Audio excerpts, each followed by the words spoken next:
दोस्तों, आज हम एक ऐसी हॉरर मूवी की कहानी लेकर आए हैं जिसमें एक साधारण एक्सोर्सिज्म धीरे धीरे एक ऐसे नाइटमेयर में बदल जाता है जिसने अनुभवी पादरियों तक को हिलाकर रख दिया था। कहानी की शुरुआत एक छोटे से गांव से होती है। एक रात वेटिकन का मशहूर एक्सोर्सिस्ट फादर गैब्रियल को तुरंत बुलाया जाता है। गाँव के लोगों का दावा था कि एक लड़के पर किसी शैतानी ताकत का साया है। कई डॉक्टर्स उसका इलाज कर चुके थे, लेकिन किसी को भी उसकी हालत की असली वजह समझ नहीं आ रही थी। फादर गैब्रियल वहाँ पहुँचते ही कमरे में मौजूद सभी लोगों को बाहर जाने के लिए कहते हैं। फिर वे एक अजीब तैयारी शुरू करते हैं। कमरे के बीचों बीच बैठा लड़का लगातार कांप रहा था। उसका चेहरा गुस्से और दर्द से भरा हुआ था। ऐसा लग रहा था जैसे कोई दूसरी शक्ति उसके शरीर को कंट्रोल कर रही हो। फादर गैब्रियल अपने बैग से एक पवित्र धार्मिक चिन्ह निकालते हैं और लड़के के सामने रखते हैं। फिर वे उस अदृश्य शक्ति से बात करना शुरू करते हैं। शुरुआत में वह शैतानी ताकत खुद को बहुत शक्तिशाली बताती है। उसका दावा था कि वह किसी के भी शरीर को अपना ठिकाना बना सकती है। तभी फादर गैब्रियल एक ऐसा दांव खेलते हैं जिसकी किसी ने उम्मीद नहीं की थी। वे वहाँ मौजूद लोगों से एक जानवर को कमरे में लाने के लिए कहते हैं। इसके बाद वह उस दुष्ट शक्ति को चुनौती देते हैं। वह कहते हैं कि अगर उसमें इतनी ताकत है तो किसी इंसान के बजाय किसी दूसरे जीव में जाकर दिखाए। ये बात सुनकर वह शक्ति उकस जाती है और अपनी ताकत साबित करने के लिए नया मेजबान चुन लेती है। कुछ ही पलों बाद लड़का अचानक शांत हो जाता है और इसी के साथ एक्सोर्सिज्म सफल हो जाता है। इस घटना के बाद फादर गैब्रियल की पहचान एक ऐसे एक्सोर्सिस्ट के रूप में बन चुकी थी जिसने अपने करियर में अनगिनत मामलों को संभाला था, लेकिन उन्हें नहीं पता था कि उनकी जिंदगी का सबसे खतरनाक और डरावना मामला अभी उनका इंतजार कर रहा है। कुछ समय बाद कहानी हमें एक पुराने एबी और मॉनेस्ट्री की तरफ ले जाती है। यहाँ जूलिया नाम की एक महिला अपने 2 बच्चों के साथ पहुँचती है। उसके पति की कुछ समय पहले मौत हो चुकी थी और अब उसके पास बची हुई सबसे बड़ी संपत्ति यही पुरानी मॉनेस्ट्री थी। आर्थिक परेशानियों की वजह से जूलिया फैसला करती है कि वह इस जगह की मरम्मत करवाकर इसे बेच देगी। इसी उम्मीद में वह कंस्ट्रक्शन वर्कर्स को बुलाती है और अपने बच्चों के साथ वहीं रहने लगती है। नई जगह होने की वजह से उसका छोटा बेटा हेनरी पूरे घर में इधर उधर घूमकर चीजें देखने लगता है। इसी दौरान उसे दीवार के पीछे एक अजीब सा छेद दिखाई देता है। जब वह अंदर झांकता है तो उसे लगता है कि किसी पुरानी पत्थर की संरचना में दरारें पड़ चुकी हैं। उस समय तो वह बात को नजरअंदाज कर देता है, लेकिन उसी रात कुछ अजीब घटनाएं शुरू हो जाती हैं। जूलिया सामान व्यवस्थित कर रही होती है कि तभी उसे घर के अंदर किसी चीज के गिरने की आवाज सुनाई देती है। वह सोचती है कि शायद बच्चे खेल रहे होंगे, लेकिन काफी तलाश करने के बाद भी उसे कोई नहीं मिलता।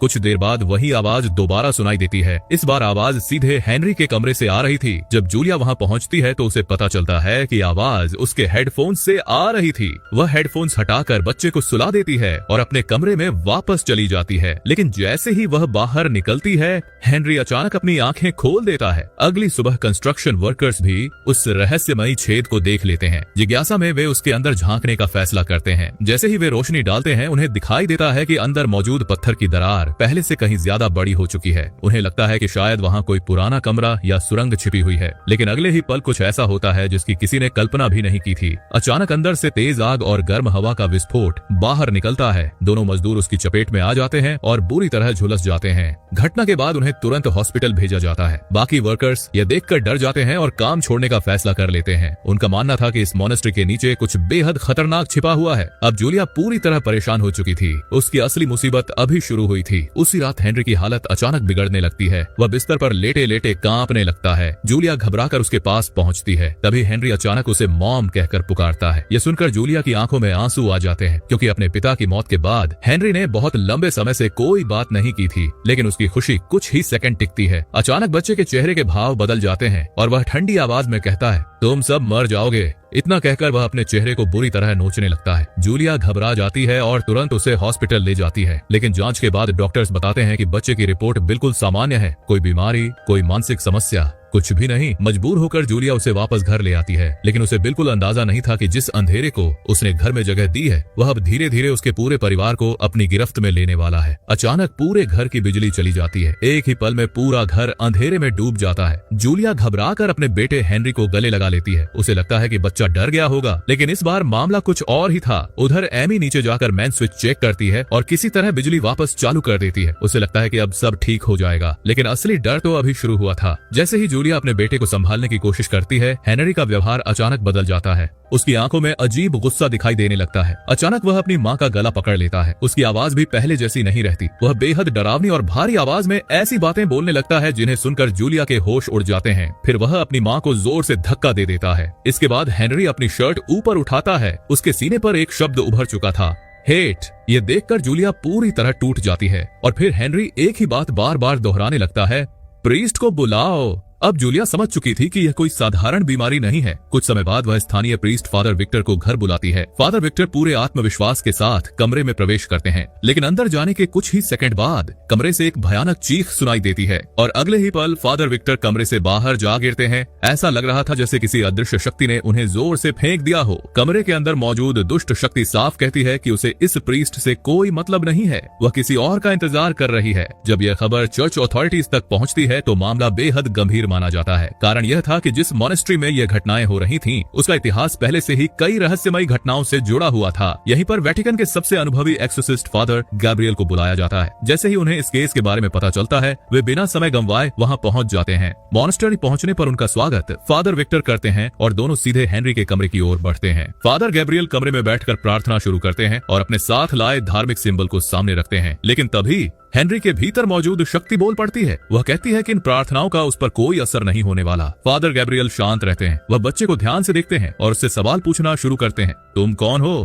तुम इस बच्चे के अंदर क्यों हो? लेकिन जो जवाब मिलता है वह फादर गैब्रियल को भी हैरान कर देता है। वह दुष्ट शक्ति कहती है, मैं यहाँ बच्चे के लिए नहीं आया, मैं तुम्हारे लिए आया हूँ, तुम्हारा अंत करने के लिए।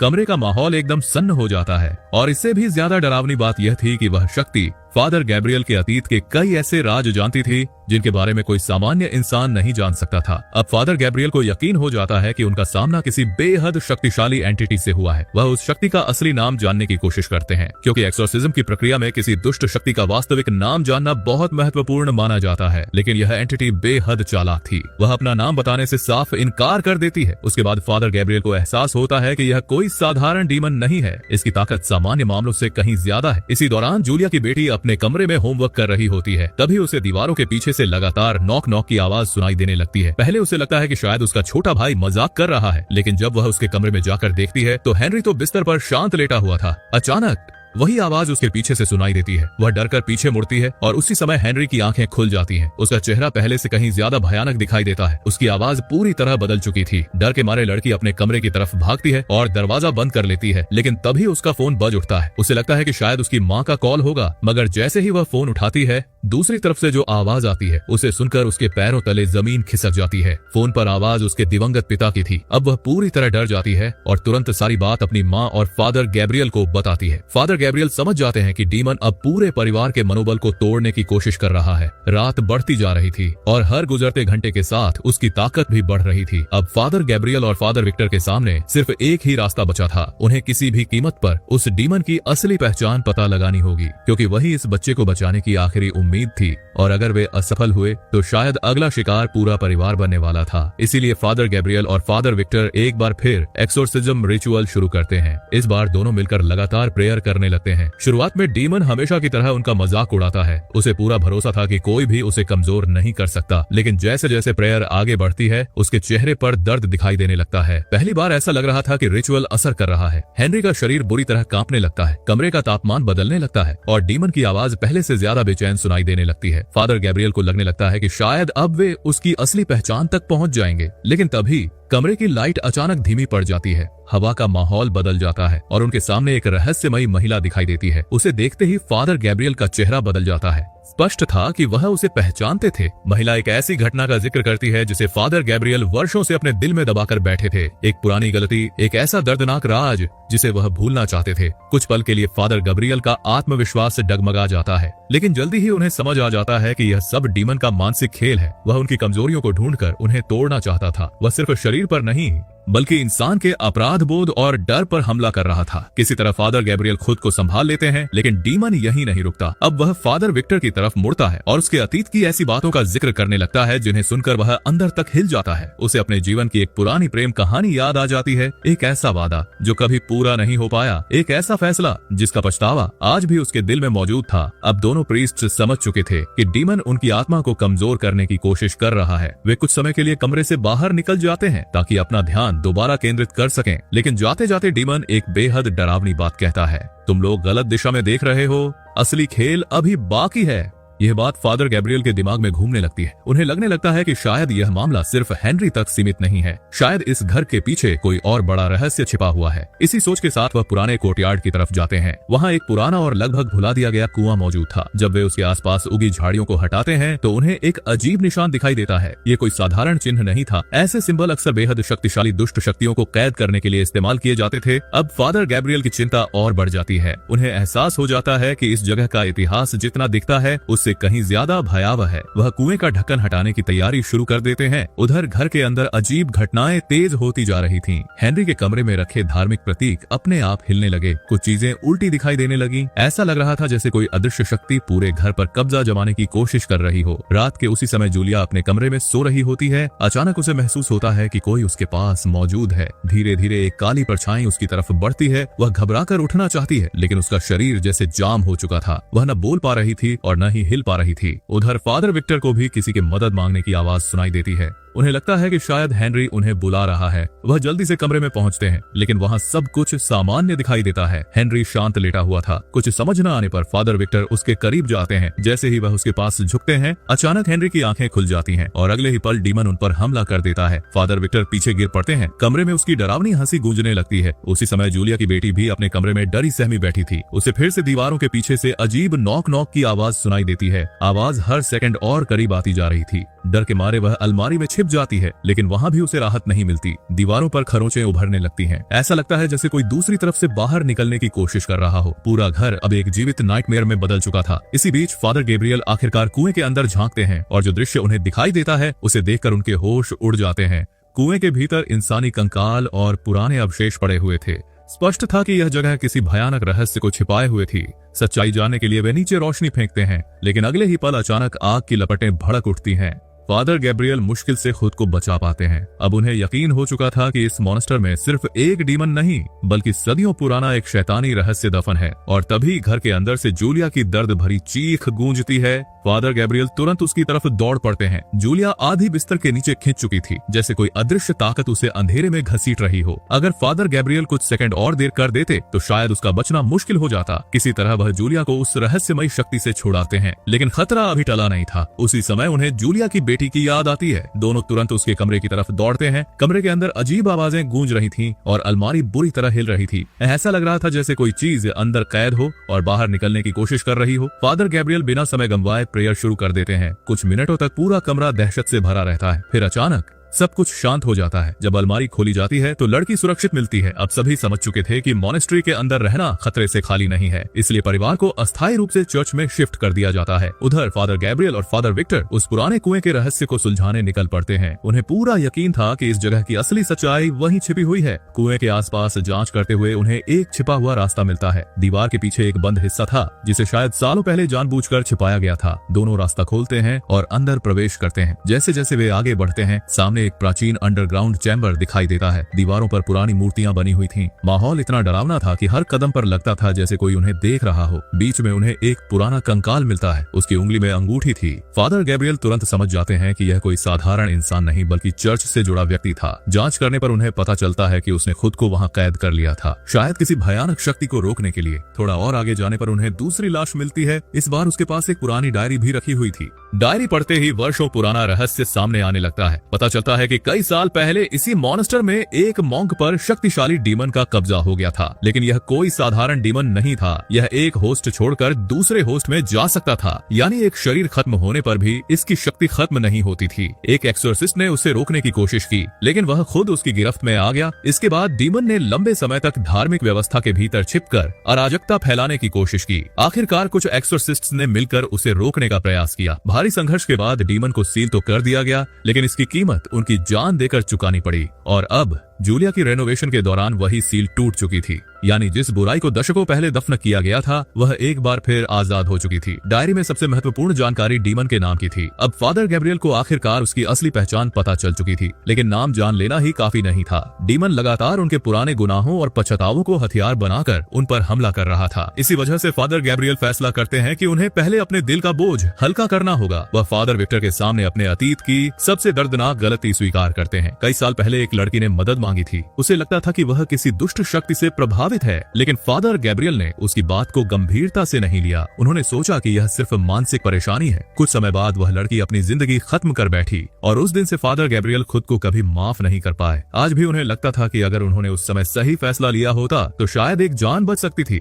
अपनी गलती स्वीकार करने के बाद उनके मन का बोझ कुछ हल्का हो जाता है। अब वे आखिरी एक्सोर्सिज्म के लिए तैयार थे। रात होते ही सभी लोग फिर हेनरी के कमरे में इकट्ठा होते हैं। इस बार फादर गैब्रियल सीधे डीमन का असली नाम लेकर उसे पुकारते हैं। जैसे ही नाम लिया जाता है, हेनरी का शरीर बुरी तरह कांपने लगता है। कमरे की चीजें इधर उधर उड़ने लगती हैं। दुष्ट शक्ति पूरी ताकत से विरोध करने लगती है, लेकिन इस बार सभी लोग मिलकर लगातार प्रेयर करते रहते हैं। धीरे धीरे डीमन कमजोर पड़ने लगता है। उसकी चीखें पूरे कमरे में गूंजने लगती हैं। फिर अचानक सब कुछ शांत हो जाता है। हेनरी बेहोश होकर बिस्तर पर गिर पड़ता है। कुछ पल के लिए ऐसा लगता है कि शायद लड़ाई खत्म हो चुकी है, लेकिन फादर गैब्रियल अभी भी पूरी तरह आश्वस्त नहीं थे। उन्हें पता था कि इतना शक्तिशाली डीमन इतनी आसानी से हार नहीं मानेगा। उसी समय हेनरी धीरे से आंखें खोलता है। वह कमजोर आवाज में अपनी माँ को पुकारता है। जूलिया की आंखों में खुशी के आंसू आ जाते हैं, लेकिन अगले ही पल हेनरी फिर से बेहोश हो जाता है। जब फादर गैब्रियल उसकी जांच करते हैं तो उसके शरीर पर एक नया मैसेज दिखाई देता है, गॉड इज नॉट हियर। ये देखकर कमरे में मौजूद सभी लोगों की रूह कांप जाती है। और इससे भी ज्यादा डरावनी बात यह थी कि उसी समय जूलिया की बेटी का व्यवहार अचानक बदलने लगता है, मानो डीमन ने अपना अगला शिकार चुन लिया हो। उसका शरीर अजीब तरीके से मुड़ने लगता है और वह इंसानों की तरह नहीं बल्कि किसी जंगली प्राणी की तरह जमीन पर रेंगने लगती है। कुछ ही सेकंड में वह अपनी माँ पर झपट पड़ती है। कमरे में अफरा तफरी मच जाती है। उसी समय हेनरी के अंदर छिपी दुष्ट शक्ति भी फिर से जाग उठती है। इस बार डीमन पहले से कहीं ज्यादा ताकतवर दिखाई देता है। वह फादर विक्टर को हवा में उछाल देता है और कमरे की दूसरी तरफ पटक देता है। फिर अदृश्य शक्ति से बाकी लोगों को भी काबू में कर लेता है। अब ऐसा लग रहा था कि किसी के बचने की कोई उम्मीद नहीं बची। इसी पल फादर गैब्रियल एक ऐसा फैसला लेते हैं जो किसी भी इंसान के लिए आसान नहीं होता। उन्हें समझ आ जाता है कि अगर डीमन को कोई नया होस्ट नहीं मिला तो वह पूरे परिवार को खत्म कर देगा। इसलिए वह खुद को बलिदान करने का निर्णय लेते हैं। वह डीमन को अपने अंदर आने की अनुमति दे देते हैं। कुछ ही पलों में वह शैतानी शक्ति हेनरी को छोड़कर फादर गैब्रियल के शरीर में प्रवेश कर जाती है। बाकी लोग आजाद हो जाते हैं, लेकिन अब सबसे बड़ा खतरा खुद फादर गैब्रियल बन चुके थे। अच्छी बात यह थी कि डीमन ने अभी उनके दिमाग पर पूरी तरह कब्जा नहीं किया था। उनकी चेतना अभी भी लड़ रही थी। वह जल्दी से अपना पवित्र क्रॉस फादर विक्टर को देते हैं और कहते हैं, सबको लेकर यहाँ से चले जाओ अभी। सभी लोग मजबूरी में वहाँ से निकल जाते हैं। अब फादर गैब्रियल अकेले रह जाते हैं। अपने अंदर चल रही इस भयानक लड़ाई को खत्म करने के लिए वह आत्म बलिदान का रास्ता चुनते हैं। वह एक रस्सी उठाते हैं और अपनी जान देकर डीमन को खत्म करने की कोशिश करते हैं, लेकिन डीमन इतना कमजोर नहीं था। वह फादर गैब्रियल को रोक देता है और उनका प्रयास असफल हो जाता है। अब फादर गैब्रियल को दूसरा रास्ता सूझता है। उन्हें याद आता है कि मॉन्स्टरी के नीचे मौजूद गुफाओं में ज्वलनशील गैस भरी हुई है। अगर वहाँ विस्फोट हो जाए तो शायद डीमन भी नष्ट हो सकता है। वह घायल हालत में उसी अंडरग्राउंड चैम्बर की ओर बढ़ते हैं, लेकिन रास्ते में डीमन एक और मानसिक हमला करता है। फादर गैब्रियल को एक दिव्य आकृति दिखाई देती है। कुछ पल के लिए उन्हें लगता है कि स्वर्ग से कोई उनकी मदद के लिए आया है, लेकिन जल्द ही उन्हें समझ आ जाता है कि यह भी डीमन का एक भ्रम था। वह उनकी आस्था को तोड़ने की कोशिश कर रहा था। उसी समय फादर विक्टर वहां पहुंच जाते हैं। अब तक फादर गैब्रियल लगभग पूरी तरह डीमन के नियंत्रण में जा चुके थे, फिर भी फादर विक्टर हार नहीं मानते। वह लगातार उनका नाम पुकारते रहते हैं, उन्हें याद दिलाते हैं कि वह कौन है, उनकी असली पहचान क्या है। और आश्चर्य की बात यह थी कि यह तरीका काम करने लगता है। फादर गैब्रियल की चेतना अंदर से जवाब देने लगती है। दोनों के बीच उम्मीद की एक छोटी सी किरण पैदा हो जाती है। फादर विक्टर तुरंत क्रॉस उठाते हैं और डीमन की असली पहचान को पुकारते हुए उसे वापस अंधेरे में लौटने का आदेश देते हैं। कमरे में जोरदार ऊर्जा फैल जाती है। डेमन दर्द से चीख उठता है। कुछ समय के लिए ऐसा लगता है कि वह हार चुका है, लेकिन अगले ही पल वह फिर से हमला कर देता है। इस बार वह फादर विक्टर की सबसे बड़ी कमजोरी को निशाना बनाता है। उनके सामने उनके अतीत की यादें और भावनाएं खड़ी कर देता है। वह इंसान जिसे वह सबसे ज्यादा प्यार करते थे